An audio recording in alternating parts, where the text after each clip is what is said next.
I teach people to grow food in some of the easiest ways possible. I may not look like most gardeners on the internet, but I know how to grow lots of food, easy and affordable. And not just once, over and over again. Continuous harvest system. It all starts with microgreens. But we don't just grow microgreens.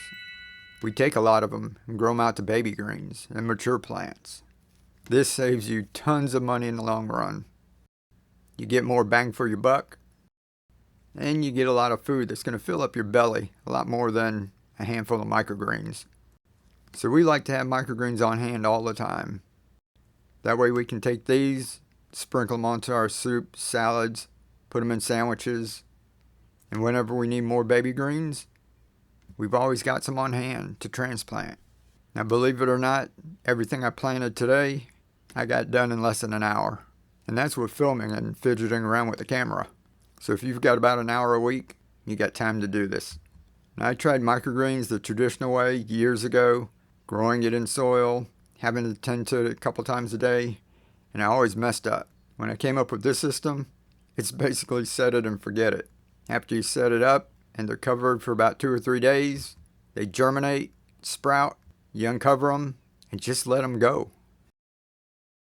So I'm going to show you how to put one of these together, but before that, I've got a couple of tips that applies to all the adapters. And by the way, all the adapters you see here, for the next week or so, they're buy one get one free in my Etsy shop. I have the link in the description or the comments. That way you can get twice as many and get growing food just like this, because everything starts with the microgreens. If you keep some like this going all the time, whenever you're preparing a meal, you can just walk out here, grab a handful of whatever you like. Go for a healthy variety, go for taste, go for color. It's your choice. Then you can pull some out like this, grow you some baby greens. It's an awesome system. Alright, on to the first tip. When I clean mine, I just wash them with a little soap and water. There's the faucet you see behind me. If there's any algae, I might soak them in some water, put a cap full of bleach. That's about it. Now some people tried to boil them, and you don't want to do that because this is bioplastic. I'm going to put these in about 170 degrees, not even at boiling yet. And we're just going to leave them in there for about 10 seconds. So you can see the water's not even simmering yet, and after just a little while, they're already pliable. This bioplastic is made out of starches and sugars. There are other tougher grades of filament for the 3D printers, but I chose the bioplastic. So you don't want to boil them. Just like some of the other plastics in your kitchen. This also includes throwing them in the dishwasher. Even on the top rack, I wouldn't do that. Now, if you didn't read the description when you bought them, that says to hand wash only, and you tossed them in a little boiling water and got them a little warped, the refillable ones without the threads, you can heat them up, put them on a flat surface, stick the bottle back in, and let it cool like that. It'll still work.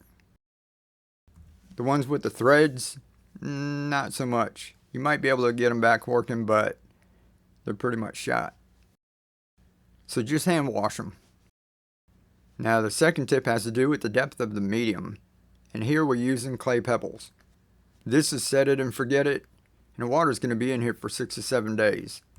And this pertains to all of your containers, but I'm going to show you the glass bowl that we can see through. That way you can see what's going on.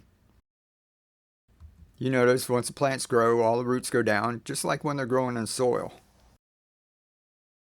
Now when we first start out, the clay pebbles are damp. So they help the seeds germinate. But as time goes on, we just want water in the bottom. And that's what the adapter does. It keeps about 1/2 to 3/4 of an inch in the bottom. As the plants grow, the top layer starts to dry out. Once the plants establish themselves, the roots know where to go. They'll head down into the water. The top layer is still damp right here, and that will start to dry out. This does a couple of things. It'll cut down on the chances of mildew that a lot of you see on soil when you're growing in soil. And if you're growing outdoors like me, it'll cut down on the mosquitoes. Most mosquitoes won't bother to climb down through the pebbles to lay their eggs. So make sure when you put your grow medium in that it's higher than the level of water, at least an inch or two. If you only have a shallow layer of clay pebbles and it looks waterlogged, you're going to have problems. As it gets towards the end of its growth cycle, you can see this bottle's empty and the microgreens are ready to harvest. Alright, let's put one of these together. The first thing I like to do is put one of the adapters into the bowl and fill it up with water past the holes. Now I fill my container up with nutrient solution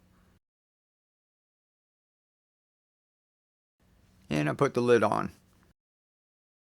If you're just starting out, you can try just water.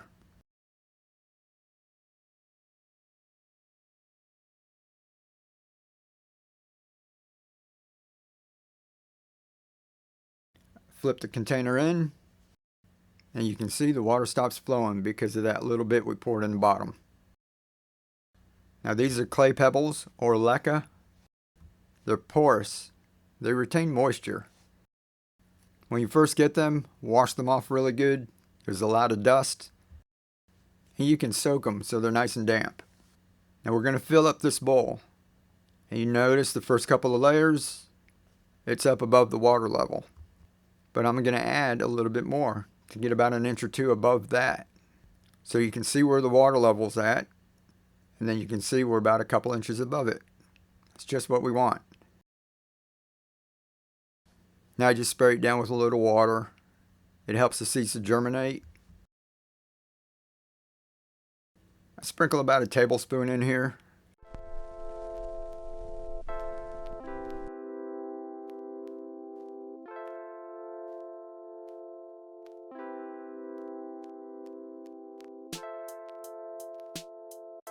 And slap a label on it.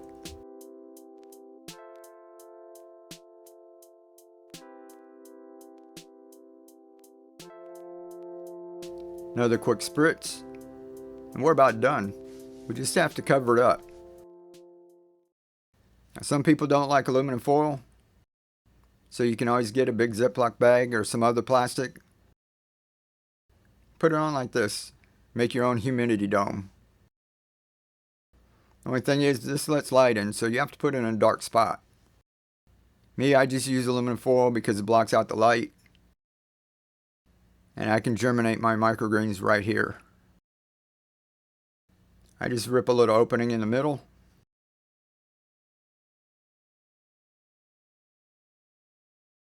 Slide it over the jar.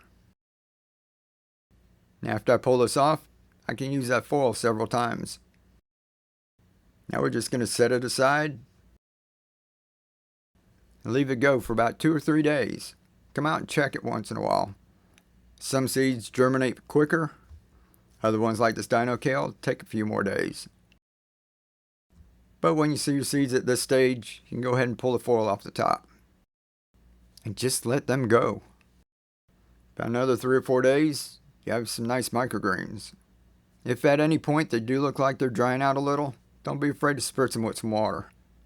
And all of these that are up here, I didn't even have to do that. It was set it and forget it. It's an awesome way to grow. We're going to have more detailed videos for each one of the adapters. We'll also have videos on how to transplant them into bigger containers so that you have loads of baby greens and mature plants. And you can keep this system going over and over again. The continuous harvest system.